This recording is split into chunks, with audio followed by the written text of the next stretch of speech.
تو پیچھے سے ایک شخص دوڑتا ہوا آیا، آگے کہتا ہے کہ آپ جانتے ہیں کہ آپ کا بیٹا جو بیمار تھا وہ فوت ہو گیا، تو ابھی آپ اپنے سفر کو آگے نہ بڑھائیں، آپ اس کا جنازہ پڑھ لیں اور پھر آپ دین کی تبلیغ کے لیے چلے جائیں۔ آپ نے فرمایا کہ اگر میرا جوان بیٹا فوت ہو گیا نا تو گھر پہ بہت سے لوگ ہیں، وہ اس کا جنازہ بھی پڑھ لیں گے اور اس کو دفن بھی کر دیں گے، میں اپنے جوان بیٹے کے مرنے پر اس کے جنازے کے لیے رک نہیں سکتا۔ اگر میں اس کے لیے رک جاؤں تو جو مسلمانوں کے دین خراب ہو رہے ہیں اس کا جواب دہ کون ہوگا؟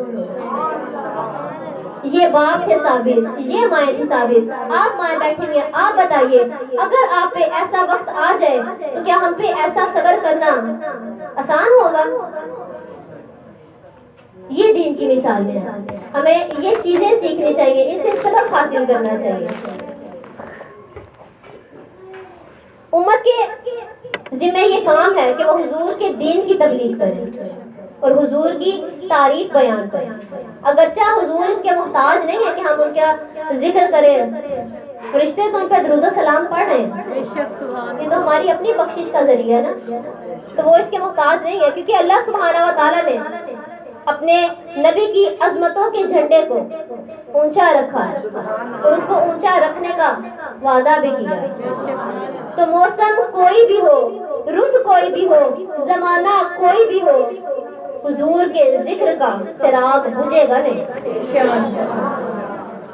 تو شاعر کہتا ہے نا کہ بنائی مجھ بے نوا کی بگڑی، بنائی مجھ بے نوا کی بگڑی، نصیب میرا جگا دیا ہے، بنائی مجھ بے نوا کی بگڑی، نصیب میرا جگا دیا ہے، تیرے کرم کے نثار جاؤں، تیرے کرم کے نثار جاؤں، مجھے بھی جینا سکھا دیا۔